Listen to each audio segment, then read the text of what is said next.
Pantai Karanghawu terletak di Pelabuhan Ratu sekitar 7 km arah selatan kota Sukabumi, Jawa Barat. Nama Karanghawu berasal dari adanya gugusan batu karang yang menyerupai hawu atau tungku di lokasi itu. Keindahan sepanjang pantai selatan Pelabuhan Ratu tak bisa lepas dari cerita misteri seputar Nyi Roro Kidul atau Ratu Laut Kidul, seorang wanita yang dipercayai warga sebagai ratu penguasa pantai selatan.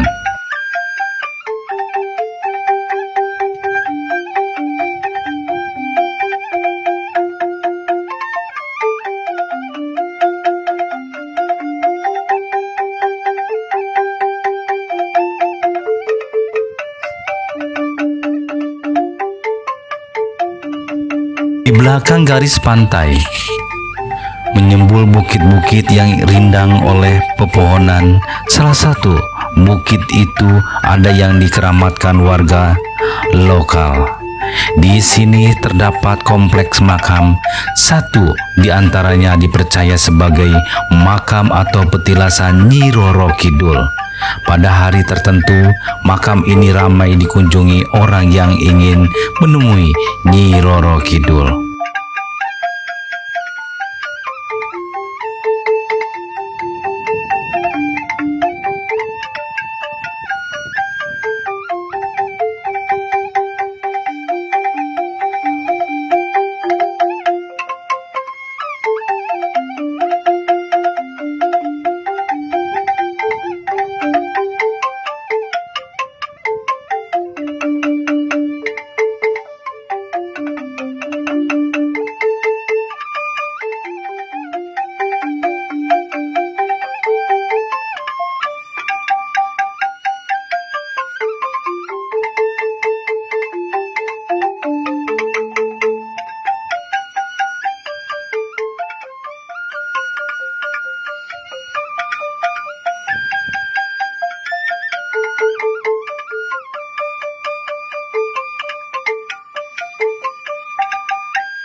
sebuah lukisan besar yang menggambarkan sosok Nyi Mas Ratu Dewi Roro Kidul menjadi penghias ruangan. Ruangan ini didekorasi dengan dominasi warna hijau. Di sebelahnya terdapat makam Eyang Sanca Manggala, Eyang Jalamata Makuta, dan Eyang Syekh Husni Ali.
Petilasan penguasa pantai selatan itu ada di ruang khusus, sebuah lukisan besar yang menggambarkan sosok Nyi Mas Ratu Dewi Roro Kidul.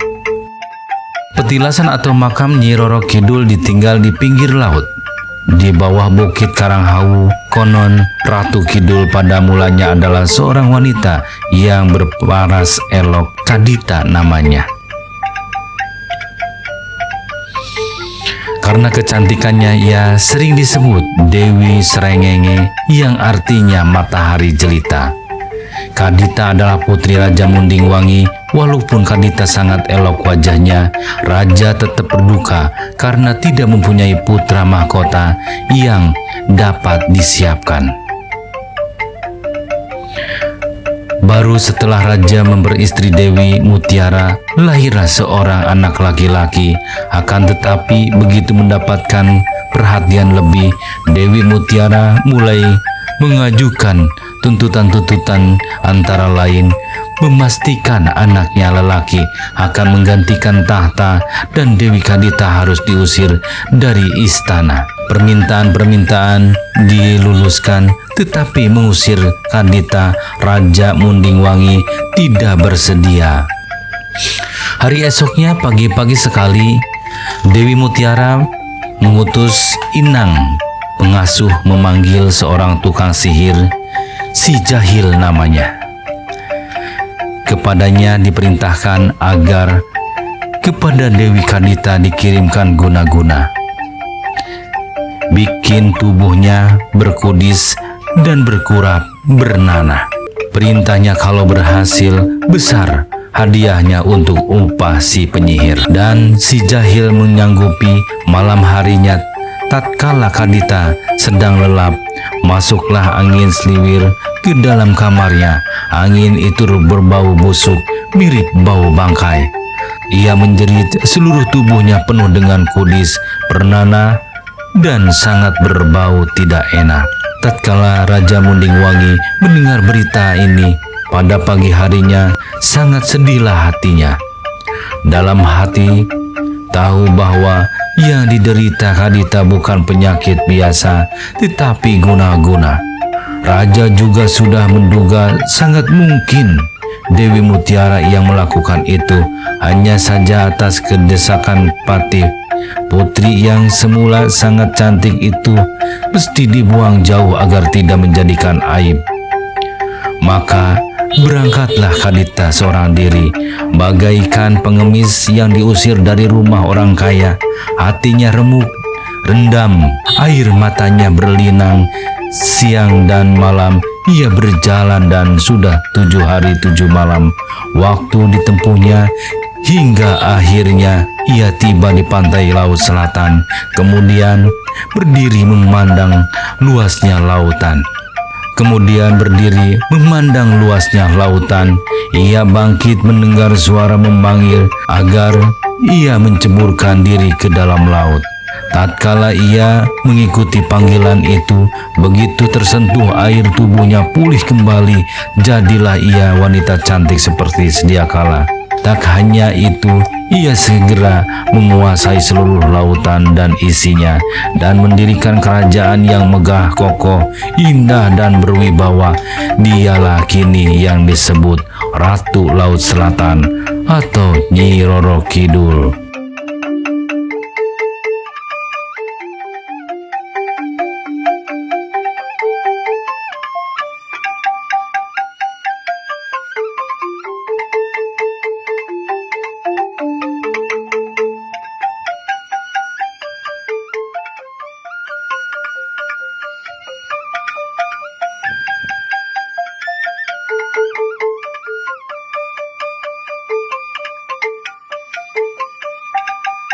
Kita udah sampai di daerah pantai selatan Karangabu. Kita menuju ke Batu Kursi, petilasan Bapak Soekarno, pertemuan Soekarno dengan Ibu Roro Kidul. Ya, ini perjalanannya. Disinilah konon penguasa pantai selatan itu sering menghabiskan waktu bercengkram, sekali datang mewujud menjumpai para peziarah yang beruntung bisa ditemuinya.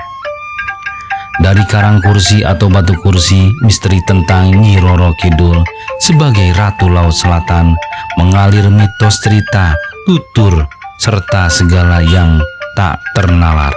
Karena Batu Kursi juga dipercaya sebagai tempat bertemunya Kanjeng Ratu Laut Kidul dengan Presiden Indonesia pertama. Digambarkan sebagai tokoh dengan ketebalan batin tinggi, Bung Karno menjadikan Karang Kursi sebagai tempat bermunajat. Bagi berada di atas ombak hanya mereka yang bernyali besar.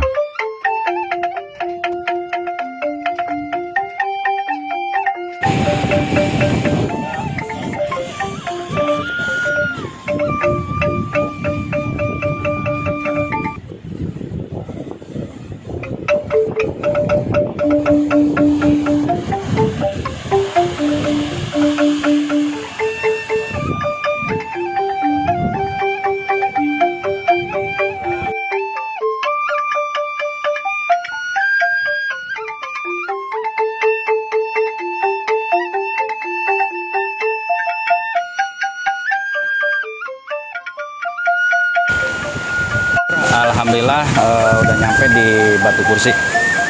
Inilah sosok Batu Kursi yang diduduki oleh Bapak Soekarno, presiden pertama di Indonesia. Ini batunya. Saya sangat dekat banget, Ini auranya begitu bagus, mistiknya juga bagus. Sini dahsyat banget, ombaknya juga dahsyat.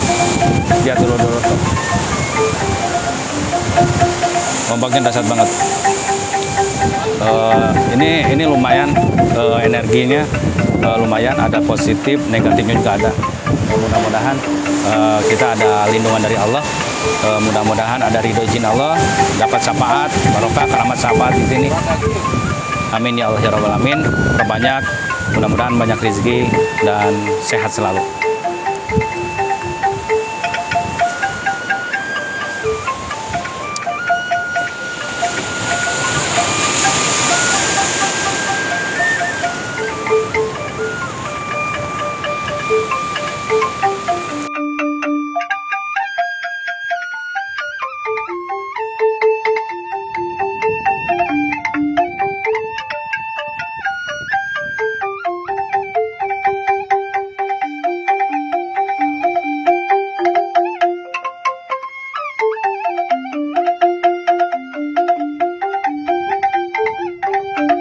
di sini tempat pertemuan secara goib, tempat semedi Bapak Soekarno yang presiden pertama di Indonesia. Nah, di sini lumayan ombaknya sangat dahsyat, sangat besar. Mungkin kalau seandainya malam ini sangat mengerikan. Ini sangat mengerikan. Kalau saya rasakan sih secara goib, spiritual, memang benar, memang nyata. Aura mistiknya sangat kuat. Lihat tempat saya bisa duduk di sini, ternyata sangat jelas menghadap barat ya, menghadap barat ya. Ini menghadap barat. Intinya tempat semedi ini lumayan, kalau saya dudukin sangat dahsyat banget auranya. Alhamdulillah, alhamdulillah, alhamdulillah, alhamdulillah, alhamdulillah. Ini auranya sangat dahsyat banget. Allahumma shalli ala Muhammad, Allahumma shalli ala Muhammad, ya Allah, ya Rahman. Nabi Nuh barokah ya Allah, kita izin kajian kekuasaan aja di tempat yang Allah Muhammad. Alhamdulillah. Dulur-dulur, ikutin terus perjalanan saya di Mata Hati. Intinya bukan secara goib, walaupun ini secara pandangan pun ini sangat indah. Coba dulur lihat di sana ada karang yang bagus. Ini lumayan, ombaknya juga sangat dahsyat.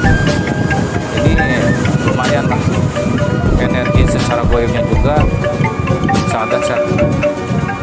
Mudah-mudahan ada berkah buat kita semuanya, diberi kesehatan.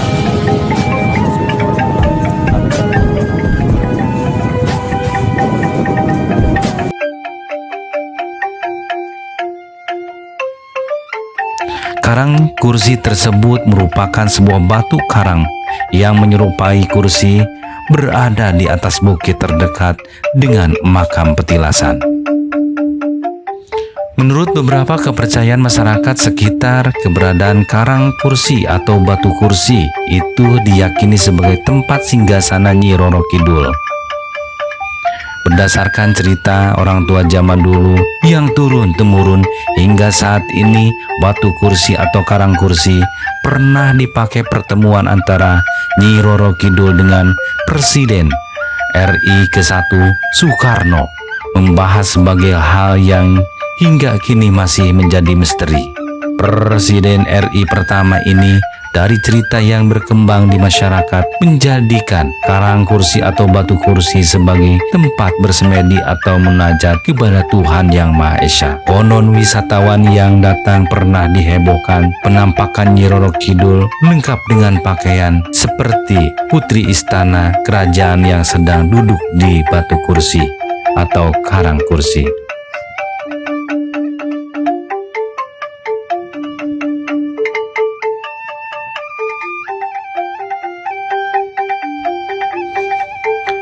Berbicara hal mistik tentang Pantai Karanghawu, Desa Cisolok, Kecamatan Cisolok, Kabupaten Sukabumi, Jawa Barat, tiada habisnya dan bikin penasaran masyarakat.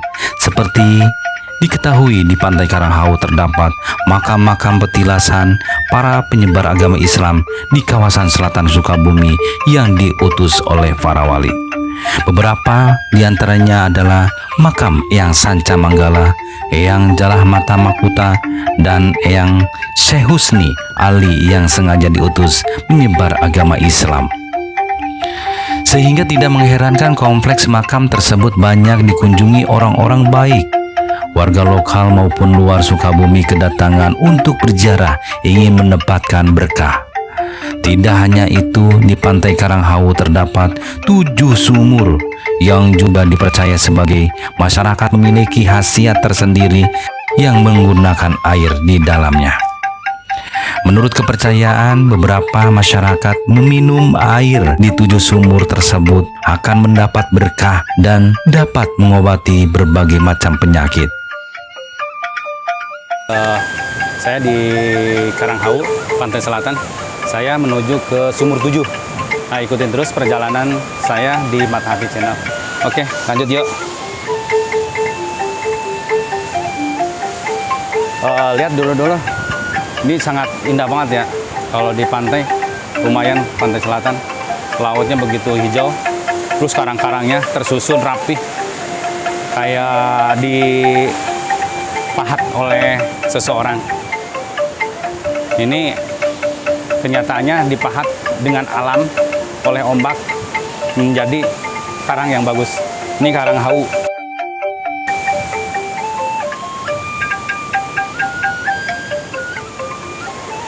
Konon sih ceritanya di karang hau ini ceritanya ada seorang putri yang cantik jelita yang bernama Putri Kandita ya, anak Prabu Mundingwangi, yang diusir oleh ibu tirinya yang diguna-guna jadi jelek rupa, bernanah, bercampur gimana ya, luka-luka. Nah, di sini dia diusir, diasingkan.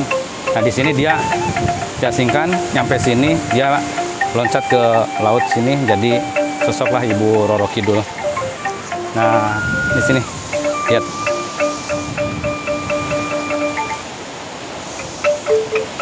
Ya, dulur-dulur. Lihat di sana, dulur-dulur. Indah banget. Oke, ikuti.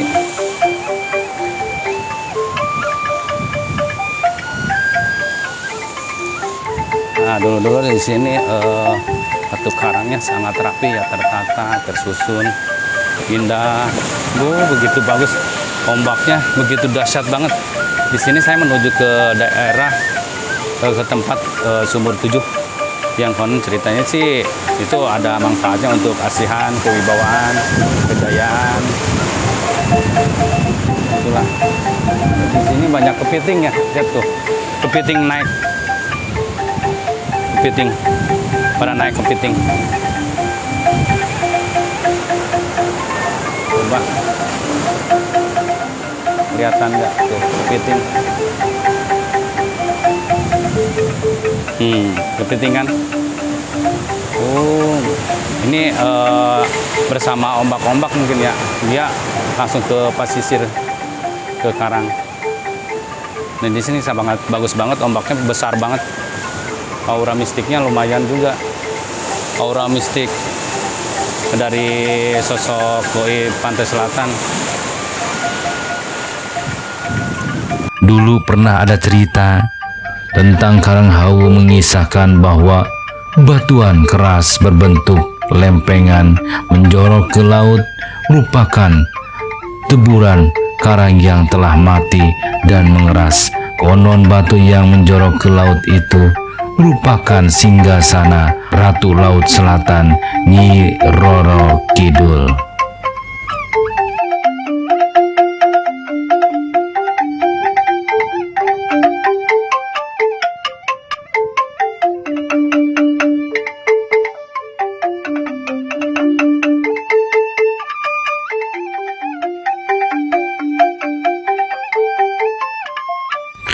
Berikut 7 nama sumur yang ada di pantai Karanghau. 1. Sumur yang pertama diberi nama Pemuka Lawang. Konon dari cerita masyarakat, sumur ini dipercaya sebagai pembersih raga dari segala sial dan segala serta guna-guna yang melekat di tubuh manusia.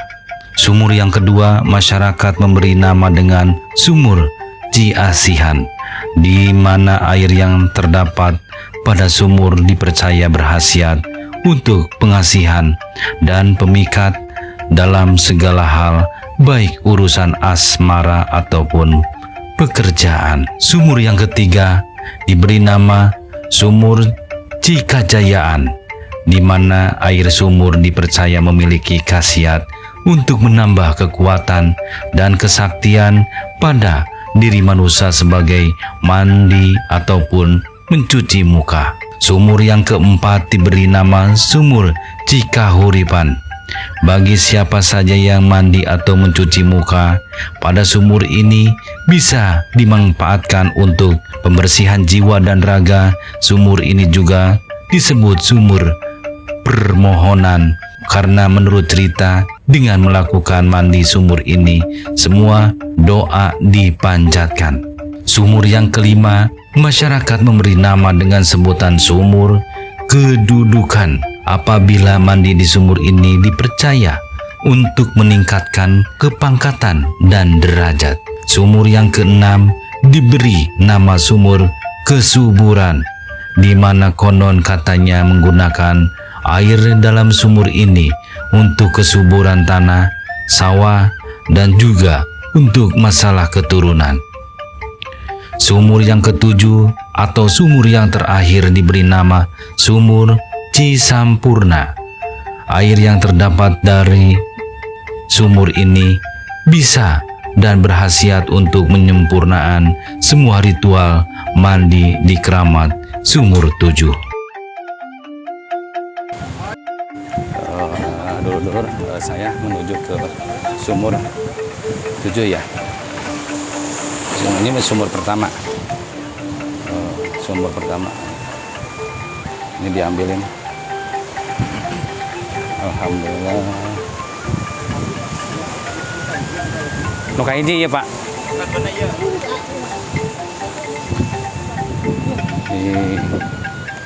Ini air sumur kedua. Air sumur kedua. Ini sangat bening banget. Ini air sumur ketiga.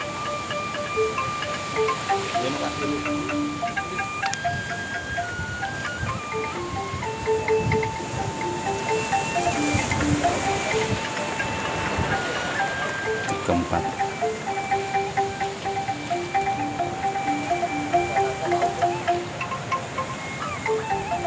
Ini kelima.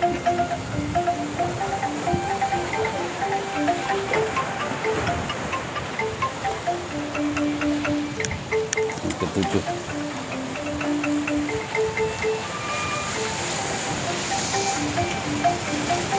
Nyatu berarti.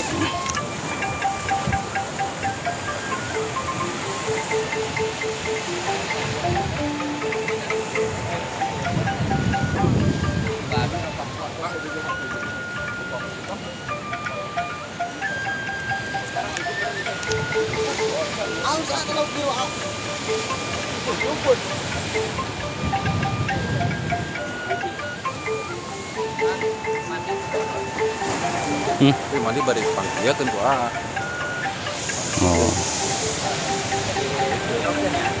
Tuh, video kon kontolna. Tinggal bruy, tinggal eta doang.